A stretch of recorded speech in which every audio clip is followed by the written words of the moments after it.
Thank you, wonderful friends, for being here tonight. I consider it a great honor to be part of Dr. Kennedy's conference.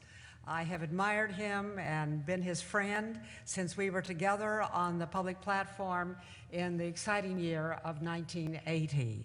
And it is great that you are carrying on his work. Thank you for being here. Tonight we're going to talk about a little bit of history. Doing the impossible, defeating the Equal Rights Amendment.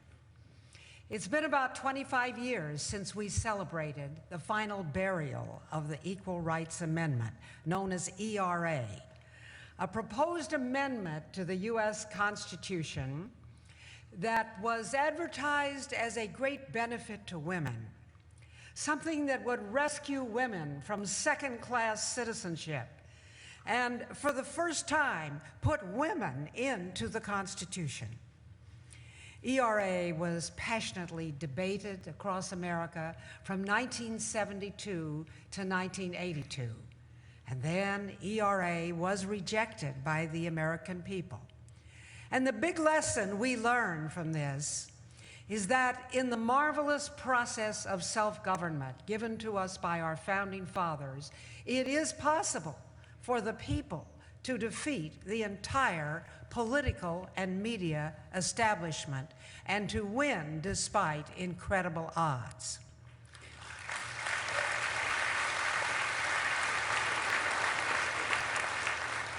ERA passed Congress with only 23 out of 435 members of the House voting no, and passed the Senate with only 8 out of 100 senators voting no.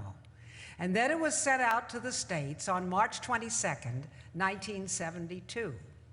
Within the first 12 months, it was ratified in 30 states, and under our Constitution, they only needed 8 more. ERA has such a righteous name. Who could possibly oppose equal rights? And supporting ERA were all those who had pretensions to political power, from left to right, from Ted Kennedy to George Wallace, and 3 presidents of the United States, Richard Nixon, Gerald Ford, and Jimmy Carter. President Nixon said today that he favors passage of the Equal Rights Amendment for women. The Equal Rights Amendment, which I wholeheartedly endorse, has not yet been ratified by the number of states necessary to make it a part of our Constitution. We will not fail. We did not get in this fight to lose, and we do not intend to lose. We will ratify the Equal Rights Amendment for the United States of America. ERA was actively supported by most of the pushy women's organizations, a consortium of 33 women's magazines, numerous Hollywood celebrities, and 99% of the media. But a little band of unflappable Stop ERA ladies in red, headquartered in my kitchen on the bluffs of the Mississippi River in Alton, Illinois, set out to challenge all the big guns of modern politics.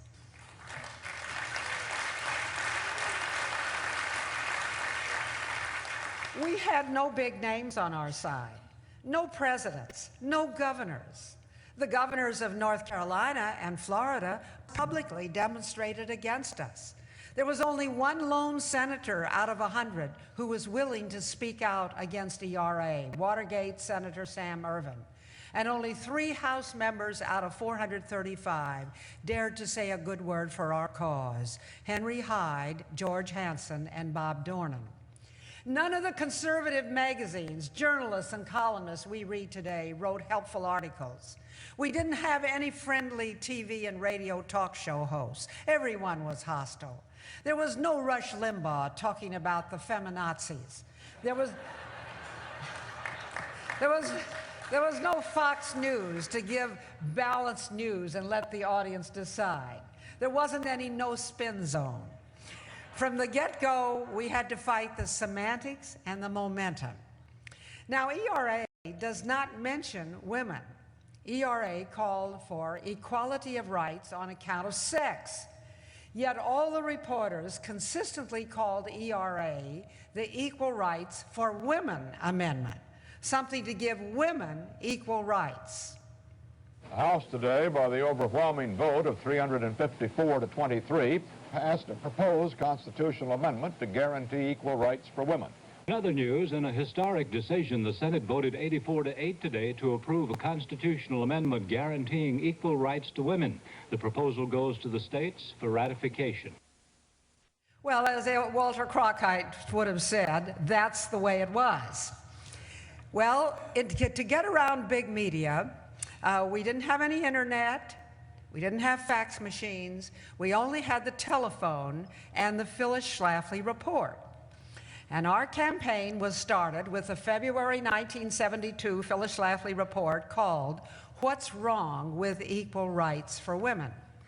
Over the 10 years, I wrote about 100 issues of my newsletter about ERA, and those reports staked out the battleground on which we engaged our adversaries, namely the legal rights that women would lose if ERA were ever ratified. And that strategic decision forced the feminists to spend their time attacking me and trying to answer the arguments in my newsletters. We showed that ERA was a fraud. While pretending to benefit women, it actually would be a big takeaway of rights that women then possessed, such as the right of an 18-year-old girl not to be drafted and sent into military combat, and the right of a wife to be supported by her husband. We got our facts straight from the writings of the pro-ERA legal authorities. Yale professor Thomas I. Emerson's article in the Yale Law Journal, and ACLU lawyer Ruth Bader Ginsburg's federally financed book called Sex Bias in the U.S. Code. These documents confirmed our arguments that ERA would draft women into military combat and abolish the presumption that the husband should support his wife, and also take away the Social Security benefits of wives and widows. The ERAers could not show any benefit to women, not even in employment, since employment laws were already sex neutral. The ERAers said their amendment would put women into the Constitution, but we showed that the Constitution doesn't mention men or women. It uses only sex-neutral words such as we the people, person, citizen, senator, and president. Now, another document we used was Revolution Tomorrow is Now. This was a publication of the National Organization for Women that set forth Now's radical pro-abortion and anti-Christian agenda. We reprinted Now's booklet, and we sold it to raise funds for Stop ERA.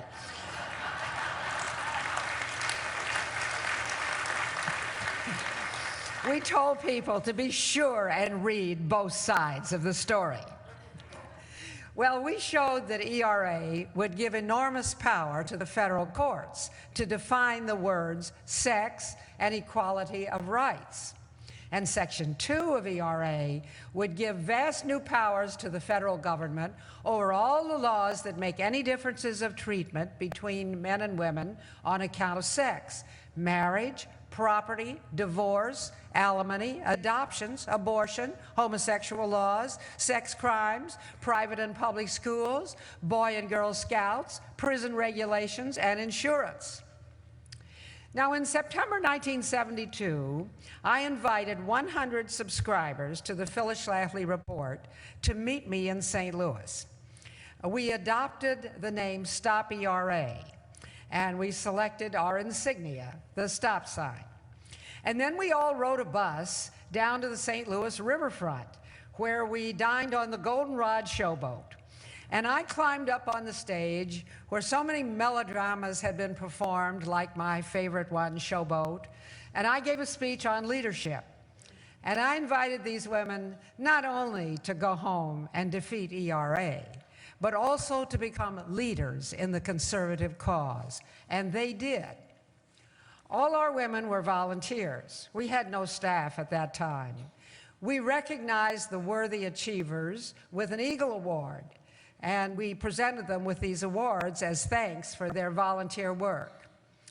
The women's liberation movement, which was then led by Gloria Steinem and Betty Friedan, was at the peak of its influence, enjoying unparalleled access to the media.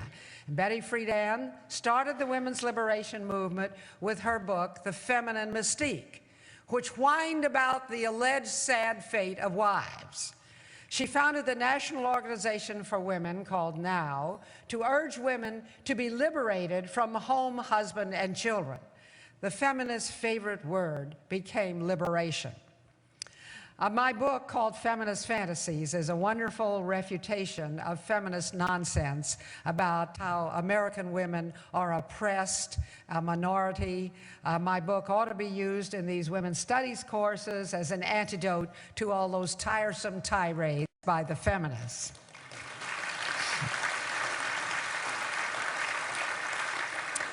Well, the media were solidly hostile to our cause, but we knew that the ERAers didn't have any good arguments, so we engaged them in debate whenever possible. Now, in the 1970s, Phil Donahue had the biggest audience of anyone on television. He was even bigger than Oprah. So I went on the Donahue Show to expose the liberation nonsense. Your daughter, then, is not going to be sort of trapped in a house. Well, the house isn't trapping.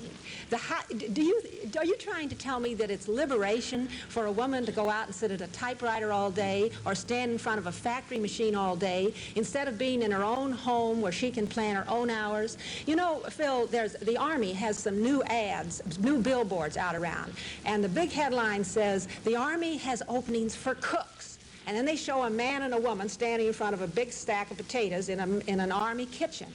Now you're going to tell me it's liberation for a woman to leave her nice kitchen with her stove and her sink and her refrigerator that her ever-loving husband bought for her and go out and cook in an Army kitchen and peel potatoes under the direction of some sergeant and perish the thought if the sergeant is a woman. And you tell me that's liberation? Why, that isn't liberation. Liberation is in the home.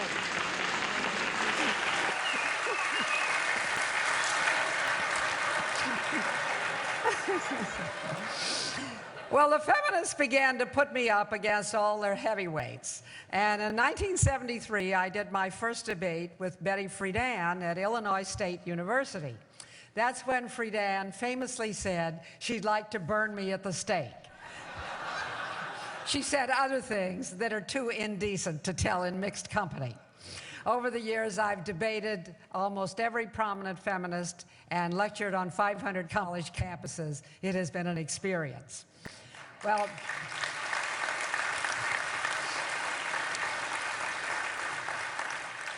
Tom Snyder of The Tomorrow Show made a big effort to stage a TV debate with two couples facing off against each other.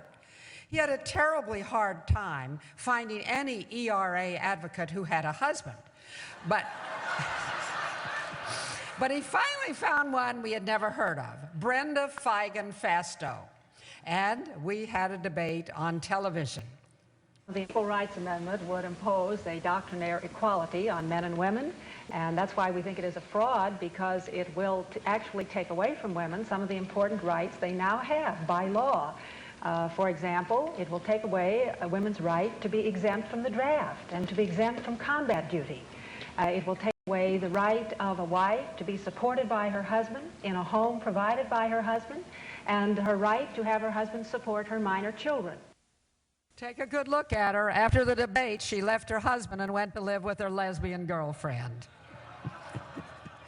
At state legislative hearings, all during 1972, 73, 74, and 75, we presented legislators with the powerful arguments and documentation provided by the Phyllis Schlafly report.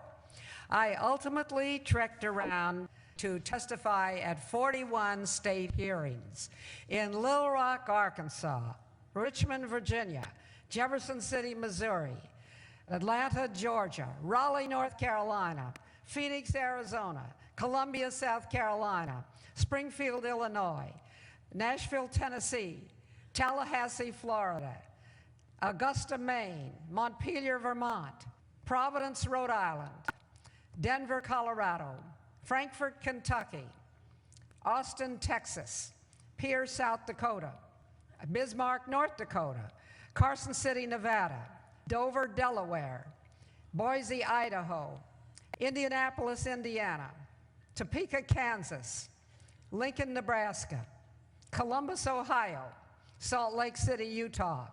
I had to learn my state capitals. Those were experiences. Well, the draft was one of our best arguments in the early years because we were just coming out of the Vietnam War. The ERAers, most of whom were well over draft age, claimed that girls wanted to be drafted. Their leader, Betty Friedan, was emphatic about this. I have always felt, and it seems to me Americans must feel, that equality of right must mean equality of responsibility. And if there ever is a need for a draft again, and there is no reason for women to be exempt on the basis of sex. They even got female members of Congress, such as Congresswoman Pat Schroeder, to assure us that ERA would definitely draft women into military combat. The point is that under the Equal Rights Amendment, Congress will no longer have the option. Congress will be constitutionally required to draft women on the same basis as Do you men. agree with that, Congresswoman Schroeder? I agree that we have the power, that, you know, whether or not we'll continue to use it depends on the state of emergency. Do you agree that you'll have no option if the Equal Rights Amendment... That's right. We will have to put laws in that apply both to males and females equally. In other words, you want to draft say women? that you can only draft women for combat duty if they can perform the same functions that, and men and women would have to Do you think that's equal. desirable? Yes, I think that's all right. We made so many trips to the state capitals, and I gave directions with my bullhorn. One day, a preacher rented a monkey suit and joined our demonstration, walking around with a sign that read, "Don't monkey with the Constitution." He almost lost his church over that. The feminists were usually belligerent toward the legislators, whereas we were always ladies. We sent them Valentines and Easter cards and messages like this for recognizing the difference. You are terrific, fabulous, sensational, fantastic, and marvelous. Every year, our ladies baked a loaf of homemade bread and took it to every one of our 236 Illinois state legislators. The feminists called that our dirty trick. Of course, most feminists were not capable of baking a loaf of bread.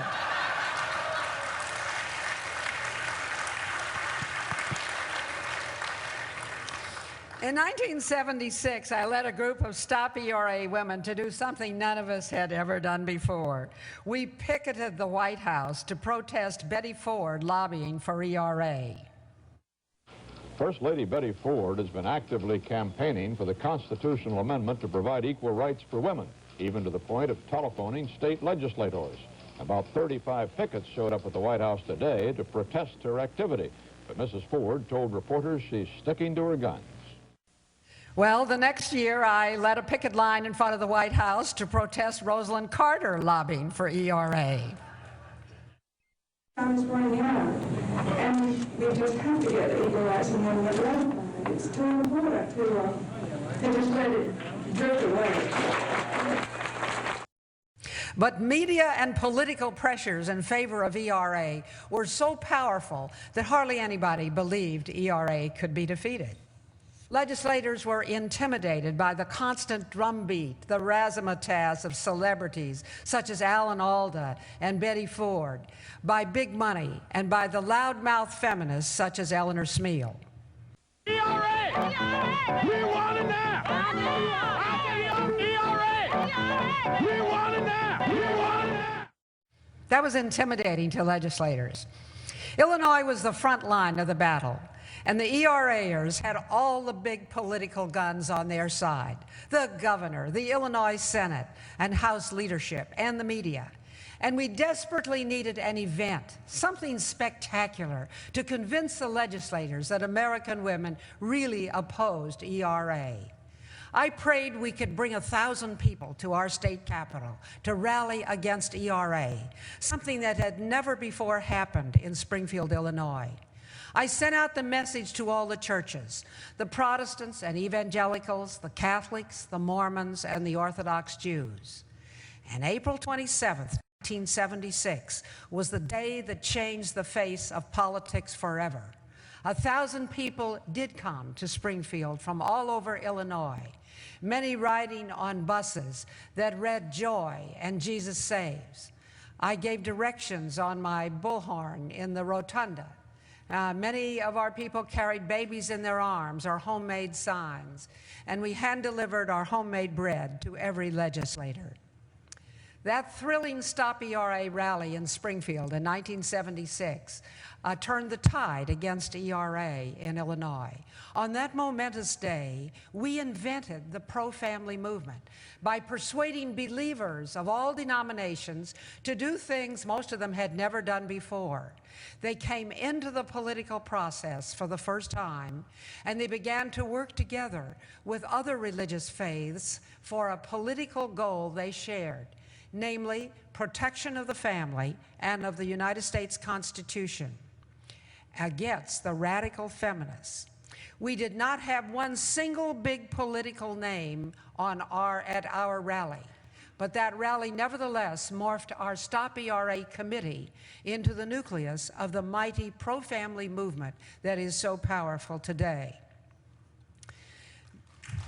Now, the pro-ERAers responded with their own rally, and these are pictures taken of that pro-ERA rally. Pictures that showed their ranks were filled with lesbians, abortion activists, Socialist Workers' Party members, radicals of all kind, and other unkempt persons. Nevertheless, most of the prominent Illinois politicians attended their rally, not ours. The ERAers displayed their radical streaks in other states, too. In Virginia, the ERAers spit on the Speaker of the House, staged a sit-down at the state capitol in Richmond, and had to be carried out by the police. ERA supporters were arrested after they protested defeat in a committee of the Virginia legislature.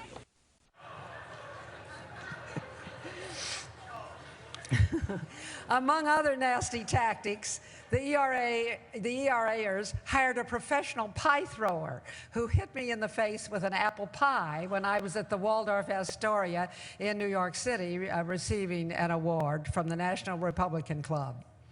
Now, in the fall of 1977, our cause appeared hopeless, especially because the feminists were able to use government offices and taxpayers' money to promote ERA. The ERA campaign was run right out of the war room in President Carter's White House, and wavering state legislators were invited to the White House to be lobbied personally by the Carters. Bella Abzug was then a member of Congress, and she got Congress to appropriate $5 million for a tax-funded feminist convention in Houston in November 1977 called International Women's Year. It was designed to be a massive media event that would help to ratify ERA in the remaining states.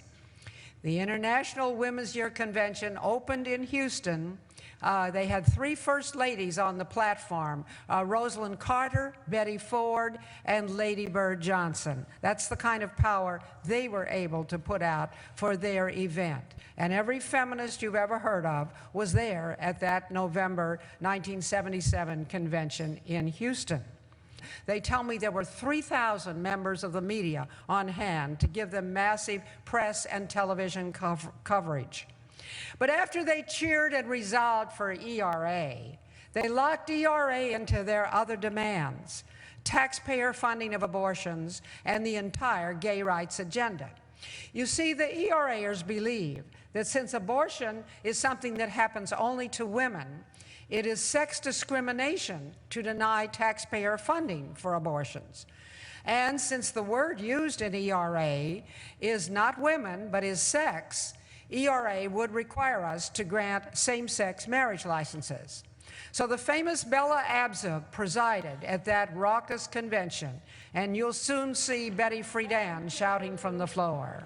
I move the adoption of the following resolution.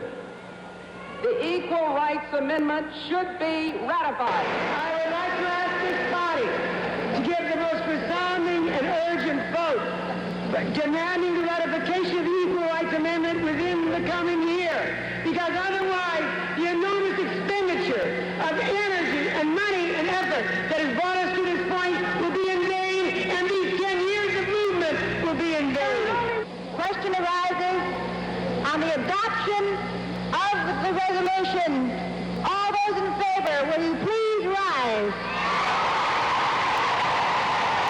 snake dance through the hall.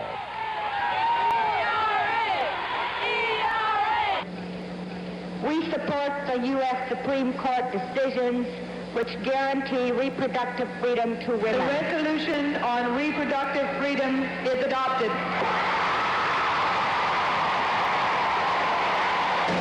Madam Chair, I move the following resolution on sexual preference. Congress, state, and local legislatures should enact legislation to eliminate discrimination on the basis of sexual and affectional preference in areas including, but not limited to, employment, housing, public accommodations, credit, public facilities, government funding, and the military.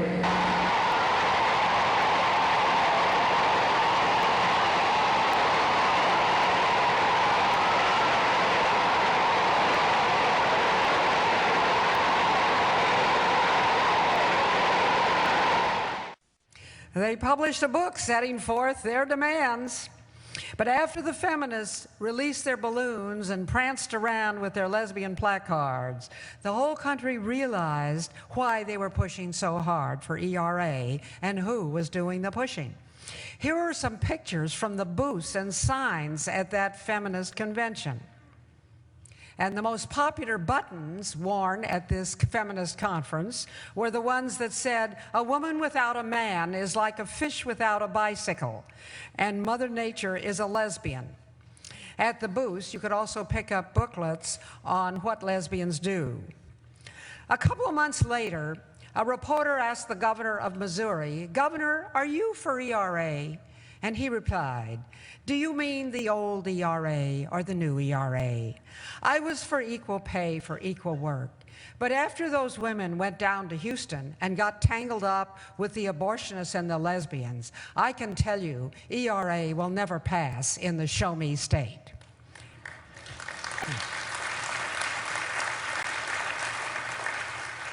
Houston gave us the proof that ERA's real agenda is taxpayer-funded abortions and gay rights.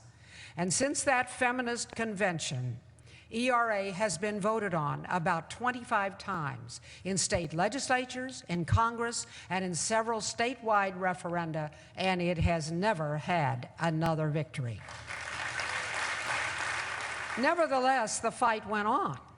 To counteract that tax-funded atrocity, our Eagle Forum Board took another call in Houston at the same time, the Astro Arena. And we urged our people to come from all over the country, at their own expense, of course. We called it the Pro-Family Rally. And looking back, I don't know how we had the nerve to make a contract for a hall that seated 15,000 people. We just knew we had to make a statement. From all over the country, our women rode on buses up to 20 hours each way. They came to our pro-family rally and then returned home on the buses without ever going to bed. The buses came and they came and they came. And we filled the Astro Arena to overflowing. November 19th, 1977 was the day the expression pro-family movement went into the political vocabulary. The Houston Post reported an attendance of 20,000 people in a hall that could seat only 15,000. Bob Dornan was the only national celebrity who dared to come to our rally. In order to have held the line for the last 5 years against the tremendous odds of White House lobbying, federal government expenditure, prominent people, and big money, we had to have somebody on our side who was more powerful than the President of the United States.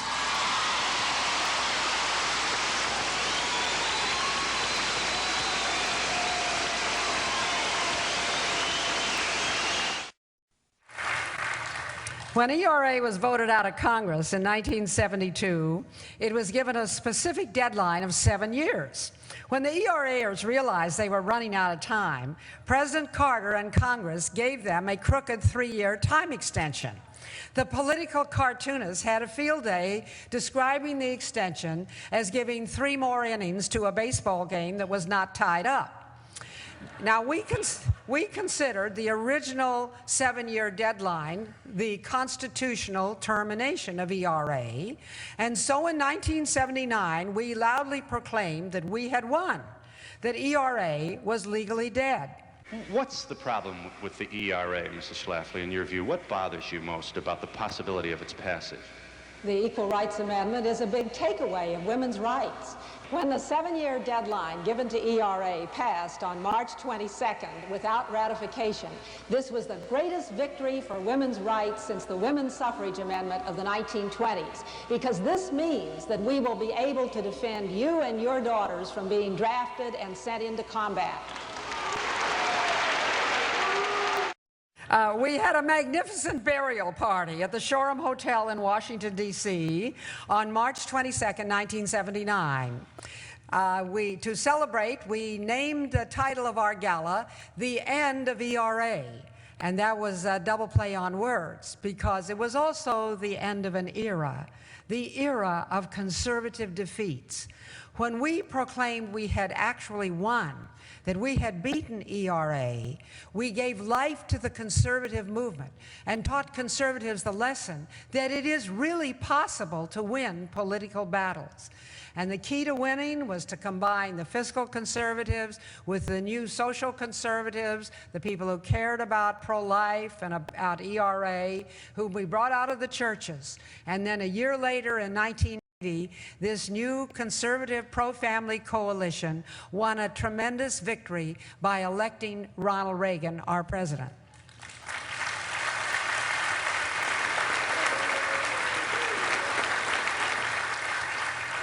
But the fight went on in the 3 extended years, and the ERAers staged huge media events with celebrities such as Phil Donahue, Marlo Thomas, and Alan Alda, who came personally to Springfield, Illinois. For the past 5 years, the fight over the Equal Rights Amendment has been increasing in pitch and has become one of the volatile issues in America today. How long can we stand by and watch qualified people denied their fair share in the economy and in the political strength of the nation just because they're women? Well, during the extension period, the ERAers staged huge media events with these kinds of celebrities. You saw that impressive demonstration.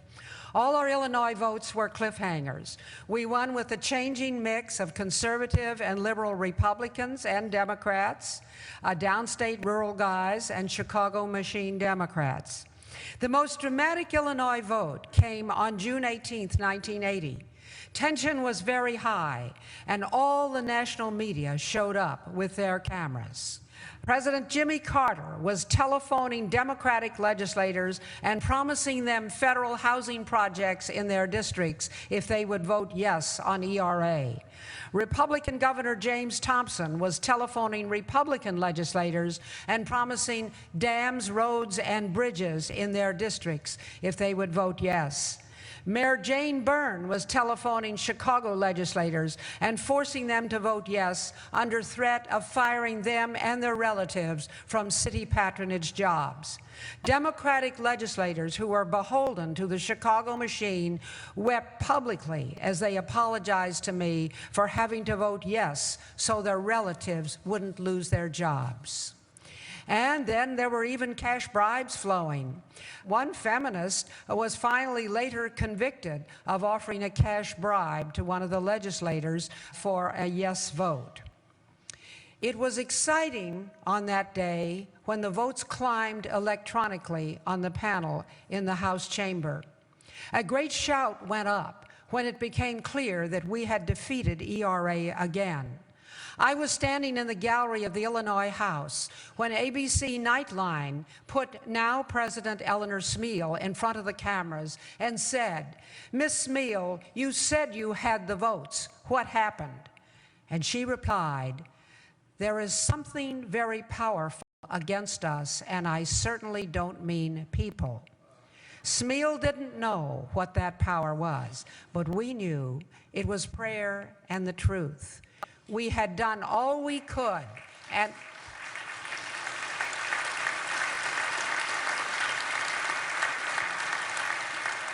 But the punchline is, we had done all we could, and the Lord brought us 2 votes from Chicago legislators who had never voted our way before.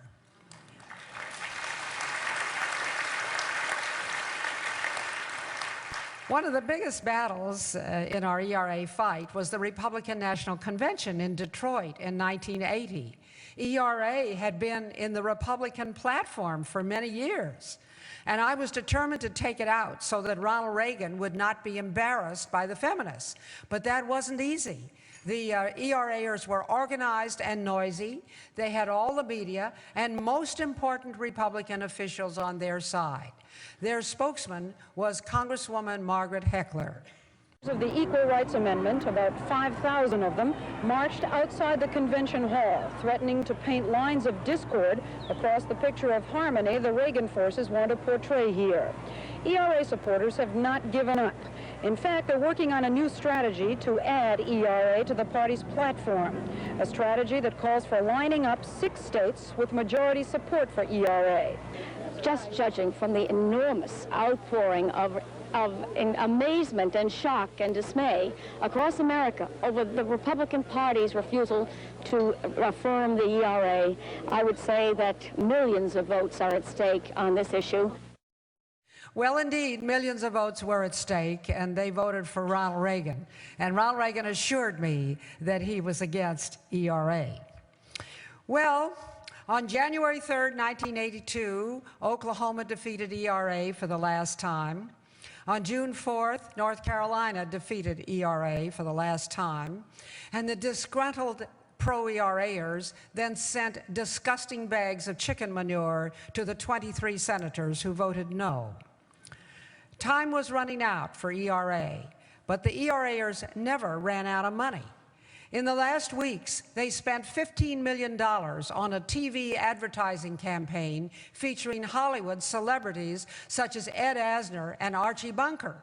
Now, since they didn't have a single good argument for ERA, you can see how stupid their ad was. Help pass ERA. Help pass ERA. Help pass ERA. Help pass ERA. Help pass ERA.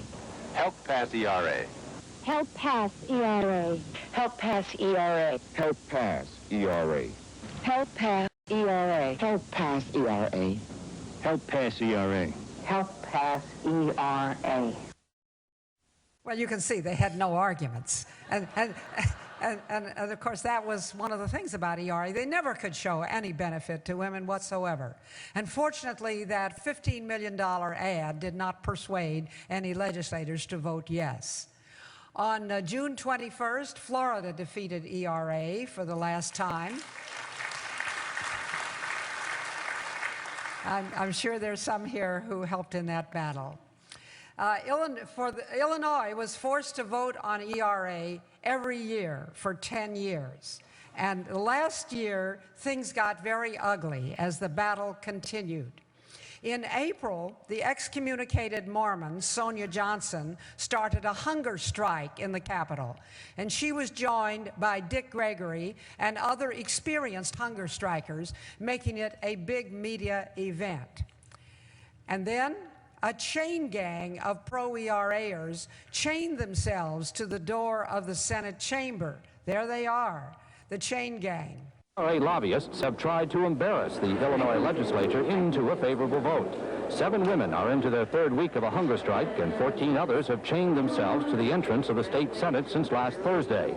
In the 59-year history of the Equal Rights Amendment, we've never been so close. I can't wait, and I want to be there when the dream of equality becomes a reality.